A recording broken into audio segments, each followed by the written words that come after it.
150 years ago, four brothers from the Hamrick family in south central Tennessee went to war. They lived, marched, and fought as Confederate soldiers through battles with names that still litter the history books. Places like Chickamauga, Shiloh, and Franklin. The eldest, Napoleon Bonaparte Hamrick, would never come home. Another, Zorobabel, would come home an officer, covered in glory, having won the Confederate equivalent of the Medal of Honor twice for heroism in the field. A third brother, Doc Cortez Hamrick, would leave the Tennessee farm after the war, bound for Texas. It was there that he would die, aged 42, and it was there that his direct descendants, over a century later, found his grave. That stone would inspire a quest for a virtual teacher and his father to try to tackle the life of the four Hamrick boys back in 1861. In April of 2015, they and two other teachers would try to hike into history. It takes 5 hours to drive from the Metroplex, home base of our school, University Prep, to Arkansas.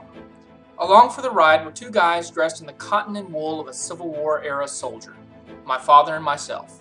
Our modern day companions, Daniel and Lucas, were my fellow teachers and colleagues, doing the hike in the best of current gear so we could get a good look at what had changed in the 150 years since my Hamrick ancestors wore similar clothes and toted similar equipment through the Civil War. Our destination was Devil's Den State Park and the surrounding Ozark National Forest in Arkansas, a beautiful location of thick woods, steep hills, and a 15-mile trail labeled as strenuous by the Park Service. Very pleasantly surprised by the feel of it. As we geared up in Civil War packs, haversacks, canteens, and wool jackets and hats, we had the intention of completing most of the circuit in the first day, about 12 miles or so, and finishing the last 3 miles in a quick morning hike. We were in for a surprise. The first minutes of the hike were ideal. The valley where we began was beautiful. Everything was a bright shade of green, and the weather was amazingly cool and moderate.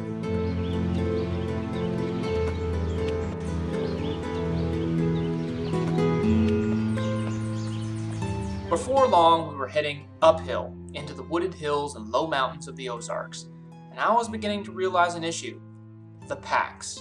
Unlike the modern backpacks worn by Daniel and Lucas, the Civil War era backpacks were simply soft shells with no structure and no ergonomic support.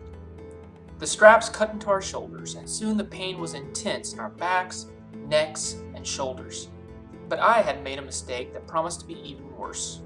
I had put my pack on last, pinning my haversack strap and, more importantly, my canteen to my body. In short, I wasn't drinking, and I was rapidly becoming dehydrated. Wearing the wool uniform jacket of a Confederate corporal, just like Doc Cortez, wasn't helping. We were needing to stop every half mile, and my father and I were discovering that walking 6 miles daily on flat terrain for exercise was not the same as hiking a 15-mile mountain trail with full packs and wool gear.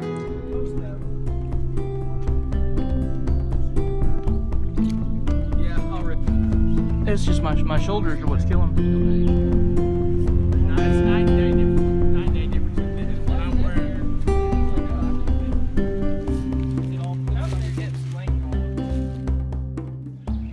You know, by going and walking with him.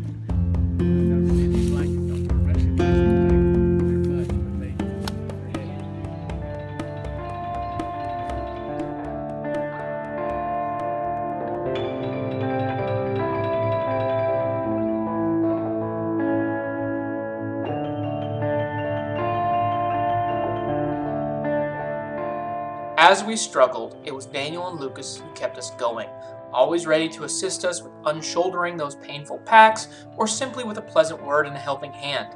They were also the ones to man the most important item on our trip, the water filter. Drinking contaminated creek water and contracting dysentery was a step further than we were willing to go in historical appropriateness. Unfortunately, by the time we were 2 miles in, I was dehydrated, our canteens were empty, and because we were tackling the trail loop in the wrong direction, the nearest creek was further away than we thought.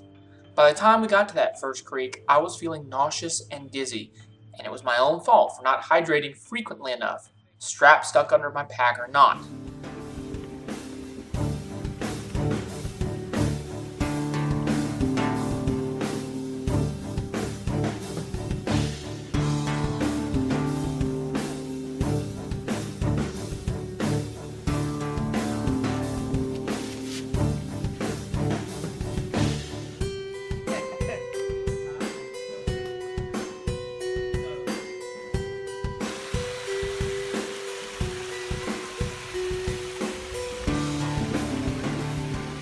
Those of us in Civil War gear realized that making 10 or 12 miles on the first day was not going to happen. In fact, as we got momentarily lost and stumbled down the wrong trail, we quickly decided that the pain in our backs was getting to the point where we needed to stop. Stop we did, on a small bluff on a wide, gurgling creek, a beautiful spot about a half mile down the wrong trail, 6 miles into our hike. It was here that the second phase of our hike into history began, camping out using our Civil War gear, beginning with our tent. Both my father and myself had one half of what was known as a shelter tent or dog tent. It buttoned together at the middle, forming a canvas covering that was as simple as it could get, and just as open to the elements as it could be. We would be sleeping with the bugs and the night chill. Meanwhile, the modern guys were snug as bugs in a rug with a modern-style tent that was entirely enclosed and bug-free, not to mention easier to set up. With sleeping arrangements all set, we each spent our time in different ways. Daniel and Lucas decided to try some fishing, and my father and I broke out the staples of Civil War-era diets, coffee and salt pork. Our version of salt pork was a slab of bacon that had been smoked and salted in order to survive a few days in our haversacks, the bag slung across our chests that held our food. We took the slab down to the creek to wash out the salt as much as possible, then cut it up and started cooking it on our tinware.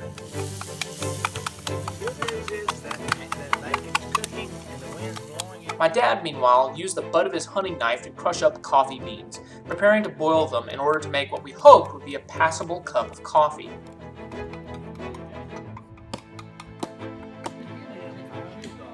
On the trail, we had munched on that other staple of a soldier's diet, hardtack, basically a cracker of flour and water.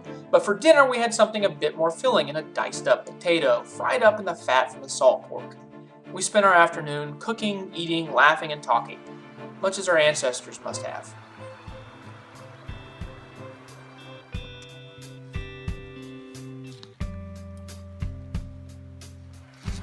There's that deep hole right there.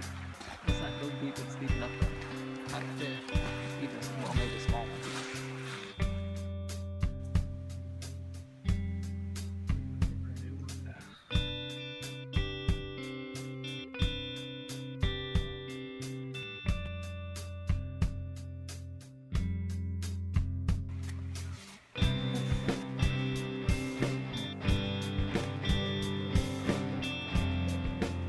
During the night, the temperature dropped, and I slept very little, fighting a losing battle with my blanket in order to keep my head and feet covered.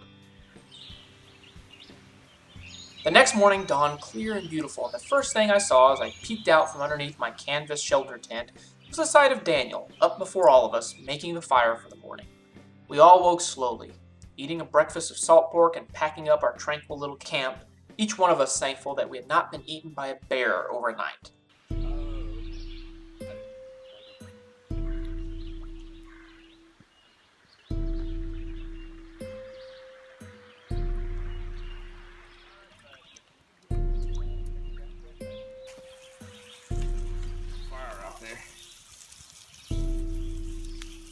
On our minds was the hike for the coming day. My father and I knew that making the remaining 9 miles of the trail was going to be difficult or impossible for us. The pain was still present, and we were not as fresh as we had been the day before. Neither of us had slept well. Together we decided to reverse our steps, heading towards a park road where we could wait while Lucas and Daniel finished the last 2 miles and headed to the car, bringing it back to us. The problem, of course, was that we would be heading back up the hills we had come down from the day before. Even with lighter haversacks, a pound of salt pork potatoes were no longer present, and frequently drinking water, the march back was going to be difficult. Uphill we went, the pain returning, and once again we relied on Lucas and Daniel to be our pathfinders and caretakers as they drug us every step of the way. As we reached the road, we slung down our packs for the last time, waiting for Lucas and Daniel to return with the car. I was left to consider the experience I had just had. Wool uniforms, salt pork and hardtack, uncomfortable packs, difficult terrain. It was an experience that spoke volumes about the changes to the quality of life in the last 150 years. Everything took longer, demanded patience. There was no microwave, no quick and easy way to do anything. You couldn't help but respect the men and women who lived in such times, and wonder if we haven't lost something in the years since. As our trip ended, I couldn't help but feel that all the pain had been worth it just to feel, for a minute, as if the barrier between centuries had weakened, peeled back, allowing me to live, for a moment, alongside Doc Cortez Hamrick.